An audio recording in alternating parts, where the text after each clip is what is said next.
How's it going, you guys? Welcome to episode 15, third video of today. Camera made me laugh. Of tank chats. Today we're going to take a look at the M7 Priest. I'm pretty sure this is actually a B1 variant. But yeah.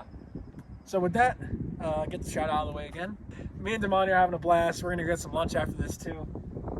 It's been a good morning and good afternoon, you guys. So with that, we're going to hop right into the history of this vehicle. Alright, so production of these vehicles started in 1942. If you can't tell, it's based off the Sherman tank. I mean, it's pretty obvious that it's based off the Sherman tank. So that's what it was produced off of. It was built off of the M3 and M4 chassis style of vehicle.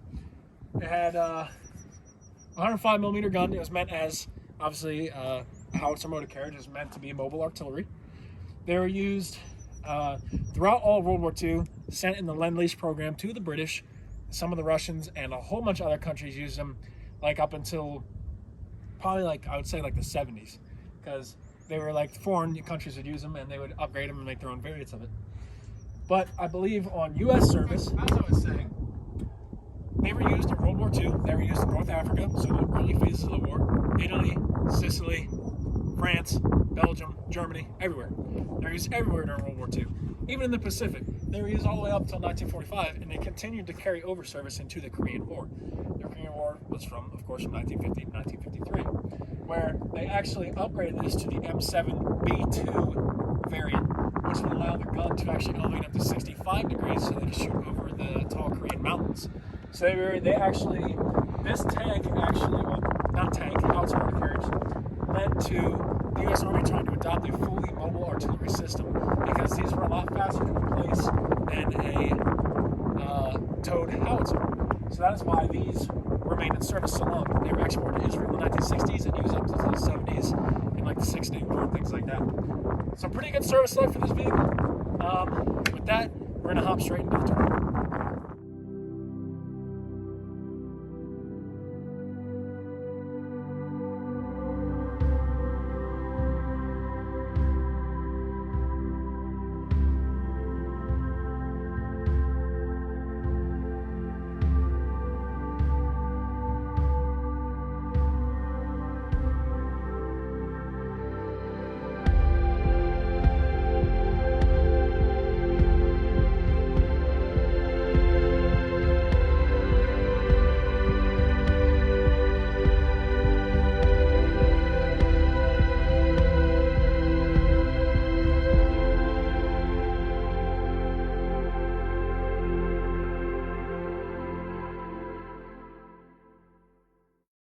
So hopping into the tour of this vehicle, guys, if you can't tell, it's built on the M4 Sherman chassis. You see your iron bolt plugs to access the power pack in the train here. The front fender marks actually reads 3rd Armored Division, 54th Field Artillery Regiment. So this would be a 3rd Armored Division vehicle, 54th Field Artillery. You got your brush guards for your front lights here. This one's actually bent, so it makes you wonder what this thing was last doing. That it's got a bent fender like this. Mounts for extra tools and supplies on the front here, as well as right here. Your bush guards for your front marker lights, your blackout, and your service drive. Stowage box here, like you can put a jerry can in there, ammo boxes, rations, whatever they want. You have your driver's hatch right here. This is actually lift up, and that's where the driver would see out of. He would open that hatch, and he has this little vision slit there as well. Big 105mm gun right here. It's the main primary armament of this vehicle. You see the mount for the 50 caliber machine gun, which actually gave this vehicle its nickname of the Priest because it was held on the high pedestal, such as Priest should be. So that pretty much does it for the front. It had up to 62mm of armor, so because of the sloped front plate, it would deflect some small arms fire, some lower caliber rounds, but it was not meant to go tank on tank, obviously. It could do direct fire, but it was not meant for tank on tank. Like I said, this is an artillery piece. You have your front tracks right here, rubberized tracks. For the metal sides, they have the spacers for duck bills for later variants. And the particular model we're looking at, I think, is just a M7 or an M7B1. And that is basically the front of this vehicle. With that, we'll hop inside and give you guys another look. Let's go. All right, so hopping inside the vehicle, guys, right here, this would be the chief or commander's spot with his mount for the 50 caliber machine gun. He would also have, this is basically his little seat right here where he would sit. There's a couple stowage boxes down there for ammo. That is also what this is right here. This is where they would put some of their rounds inside. This is your sliding tray for the 105mm howitzer. The breech is still here. She's locked up, but this is where your breech, this is where you put your rounds in. You have your elevation gears right here. So you can see this gear switch right here will be for elevation. You have your traversing wheel right there. And this vehicle would actually have a crew of 8. So yeah, a lot. Down there you can see your driver's position. So as I told you guys earlier, that's where the driver's viewport is. He would sit there and he would drive. So you have your commander, I think a couple of different loaders, your gunner, driver, and all your other crew members will be back in here. So basically you can picture the crew layout here as you'd have your commander here, gunner over there, as well as your driver. So that's your first 3. And then the other 5 would kind of be all situated around here in the back. So that's how that would work.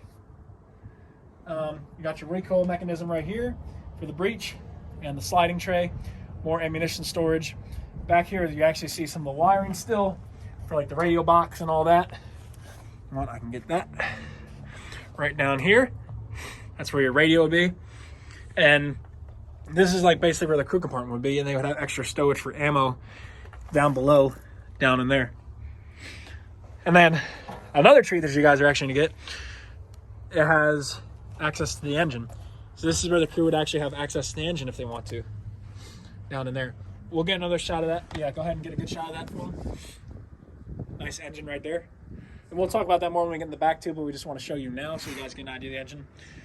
Right now, the cameraman's actually sitting on the opposite side stowage rack, but he's got one on the other side too. So he's got 2 stowage racks back here for ammo, tools, equipment, anything they want. Your back engine deck, those would be open.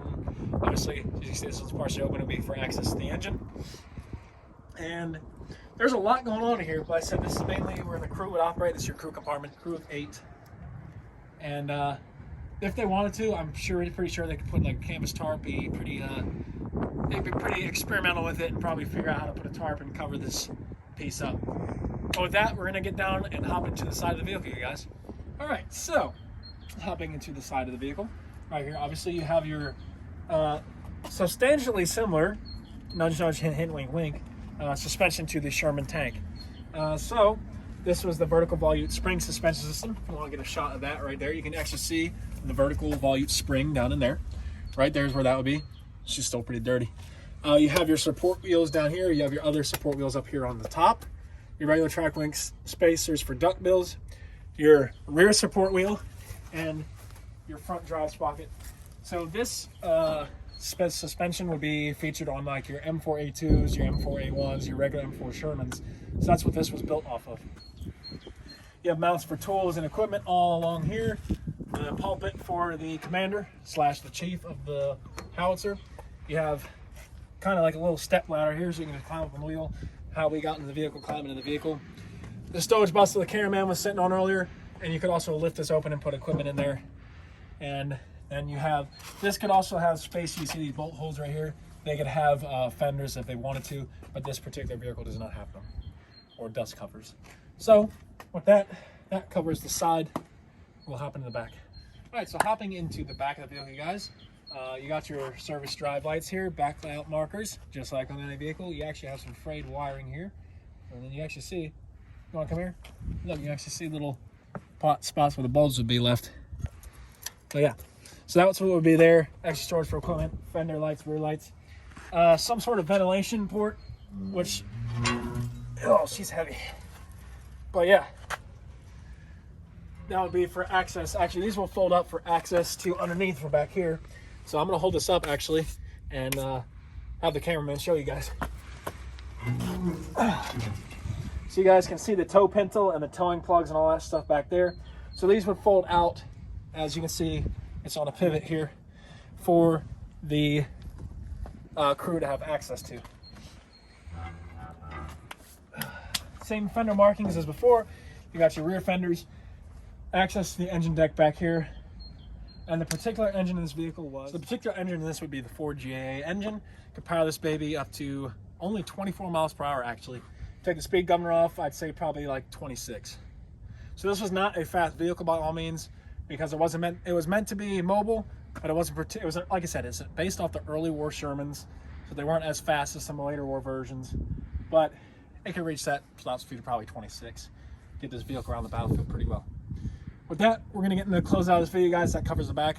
Let's go hop into the closeout. Come on, we got another fireman coming. I need you to get up there and drive the vehicle. Let's go. Get in the driver's spot. Let's go.